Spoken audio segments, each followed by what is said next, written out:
चतुर्थी की पूजन में जो आप आखा दाना रखते हो, गेहूं वगैरह कुछ भी जो भी रखते हो, उसकी बड़ी महत्वता होती है महाराज। यहाँ तक कहा गया है, चतुर्थी की कथा तो आप लोग पढ़ते होंगे, जो लोग पढ़ते हैं उनको मालूम होगा। चतुर्थी की कथा में लिखा है, चौथ माता के व्रत में वर्णन किया गया है कि वो आखा दाना जो रखा जाता है, मान लो कोई जरूरी काम होता है तभी आखा दाना को रखा जाता है, संभाल के रखते हैं कि हम इस काम के लिए जा रहे हैं और हमारा ये कार्य सफल होना चाहिए। तो जिसने चतुर्थी का व्रत करा है, जिसने चंद्रदेव का पूजन करा, चतुर्थी का व्रत करा, वो गणेश जी से विनती करके वहां से 2-4 आखा दाना उठा ले, और जो व्यक्ति का काम अटक रहा है अपने ही घर का, पर दूसरे कुल को नहीं देना, अपने ही कुल के अंतर्गत जो काम अटक रहा है उसकी जेब में, उसके पल्लू में उस चीज को रख दिया जाए। तो चतुर्थी जो अगली आती है, जैसे आप महीने की करते हो तो महीने की, और आप जैसे करते हो कि 4 अलग बड़ी बड़ी चतुर्थी करते हो तो उसके अनुसार आपका कार्य सिद्ध होता ही है। उस आखे दाने का इतना महत्व होता है क्योंकि चतुर्थी का व्रत करने वाली माता जब व्रत करती है तो स्वयं चतुर्थी की कथा में लिखा हुआ है कि पार्वती जी गणेश जी से चतुर्थी की कथा बचवाती। तो चतुर्थी की कथा जब होती है तो उसको स्वयं गणेश जी बाच रहे हैं। तो व्रत कौन सुन रही है? माता पार्वती। और आपने जो आखा दाना लिया वो गणेश जी के भाव से लिया, गणेश जी से निवेदन करके, विनय करके, प्रार्थना कर उसको प्राप्त किया। तो जिनकी यहाँ संपदा की कमी होती है, वैभव की कमी होती है, लक्ष्मी की कमी होती है, प्रतिष्ठा की कमी होती है, धन की कमी होती है, उसके लिए बुधवार के दिन अगर शंकर पर 1 लोटा पानी चढ़ाया जाता है तो जिन लड़कियों का विवाह नहीं हो रहा, जिन बच्चों का विवाह नहीं हो रहा, उन बच्चों के भी विवाह हो जाते हैं। हमारा वृद्धि से मतलब होता है जिस कन्या या वर का विवाह नहीं होता, 40 साल हो गए या 30 साल हो गए, या जब 28 के बाद में लड़का लड़की क्रॉस हो जाए कि 29 में, 30 में, 32 में, 34 में, 40 तक पहुंच गए और विवाह नहीं हो रहा है, तब बेलपत्री के जो पेड़ होता है, वृक्ष होता है, उस वृक्ष की जो डाली होती है, उस डाली के मनकों से जो माला बनती है, बाजार में भी मिल जाती है बेल की माला, उस माला को भगवान शंकर को समर्पित कर कर बेलपत्री के वृक्ष के नीचे बैठ कर भगवान शंकर का पंचाक्षर मंत्र का जाप करना है। कौन सा मंत्र है? पंचाक्षर। पंचाक्षर मंत्र कल बताया था, नमः शिवाय। अगर रसोई घर से भोजन में तुलसी डलकर अगर ठाकुर जी के सामने वो थाली रखी तो ये पक्का है वो थाली ठाकुर जी नहीं जीमेंगे, क्योंकि उसमें तुलसी रखी हुई आई है। हाँ, जब ठाकुर जी के सामने थाली रखा गई और तुमने थाली रखने के बाद में मंदिर के सामने बैठ के फिर तुलसी डाली तो ठाकुर जी उसको स्वीकार कर लेते हैं। क्यों? क्योंकि 33 करोड़ देवी देवता एक जगह पर विराजमान हैं। जब हम थाली रखते हैं, प्रथम देव उस भाग को ग्रहण कर ले। जब तक तुलसी डालते हैं, प्रथम देव अपनी दृष्टि हटा लेते हैं। समय होता है, एक टाइम होता है, एक पल होता है, एक घड़ी होती है कि गणेश जी महाराज हमारे घर में आ गए।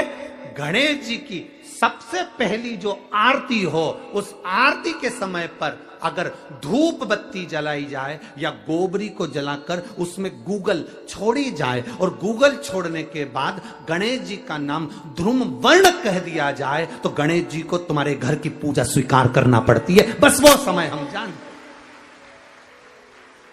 हम तो बस उतना जानते हैं कि शिव महापुराण में लिखा और मुद्गल पुराण में लिखा, गणेश पुराण में लिखा, गणेश जी का एक नाम होता है ध्रुम वर्ण।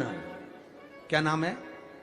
ध्रुम वर्ण गणेश जी का एक नाम होता है। जब हम धूप जलाकर और धूप लगाने के बाद में गणेश जी की सबसे पहली आरती करने के पहले अगर हम सबसे पहली आरती गणेश जी की कर रहे हो, अपने घर में स्थापना कर रहे हो, बिठा रहे हो, और तुम चाहते हो कि गणेश जी मेरे घर में आके मेरी पूजा को स्वीकार करें और जो मांगू मेरा गणेश मुझे दे 10 दिन के अंदर, तो पहला नाम लेकर पुकार लेना ध्रुम वर्ण विनायक, बैठो, बस काम हो गया। वो फिर ही होकर आता। सुंदर जोड़ी थी शंकर और पार्वती की, सही है कि गलत है? कभी नहीं झगड़ते थे। इसलिए पृथ्वी पर ना तो लक्ष्मी जी के व्रत हैं, ना ब्रह्माणी के व्रत हैं, ना इंद्राणी के व्रत हैं। अगर पूरी पृथ्वी पर सबसे ज्यादा व्रत किसके हैं? माता पार्वती। तीज का व्रत किसका? पार्वती का। चतुर्थी का व्रत किसका? पार्वती का। चौथ का व्रत किसका? पार्वती का। छठ का व्रत किसका? पार्वती का। जितने व्रत है सब माता पार्वती। गणेश जी मैया को प्रसन्न करने के लिए 8 रूप में धारण करते हैं। 8 रूप भगवान गणेश जी ने धारण किए। एक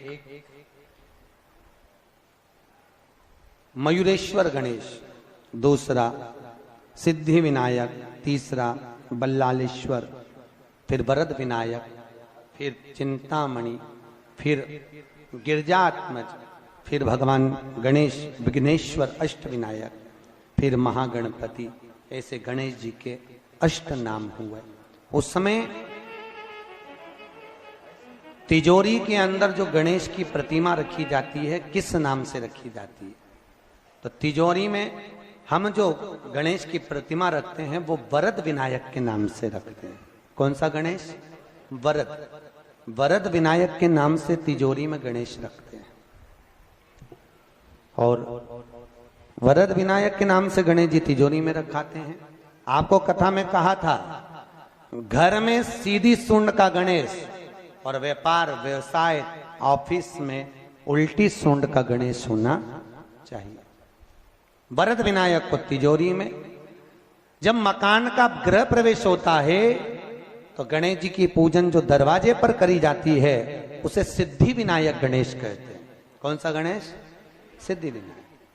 जब हम घर में शुभ कार्य हो, बंदर बाल लगाएं, कोई दरवाजे पर शुभ लाभ लगाएं या स्वस्तिक बनाएं या माताएं दरवाजे पर रंगोली डाले तो उसी समय पर सिद्धि विनायक के नाम से रंगोली डालना चाहिए। तो घर में लक्ष्मी बढ़ती है, सिद्धता बढ़ती है। याद रखिए, कभी भी गणेश जी को, मिट्टी के गणेश जी लाते हो भादो महीने में, तो विसर्जन करो तो विसर्जन के समय पर 2 बिंदी, एक कंकु की एक हल्दी की, दीवार पर जरूर लगा देना चाहिए। क्यों? क्योंकि गणेश जी हमारे यहाँ आते हैं तो रिद्धि सिद्धि के साथ आते हैं, पर जब गणेश जी जाते हैं अगर हम बिंदी नहीं लगाते हैं तो गणेश जी अपनी रिद्धि सिद्धि को साथ में लेकर चले जाते हैं।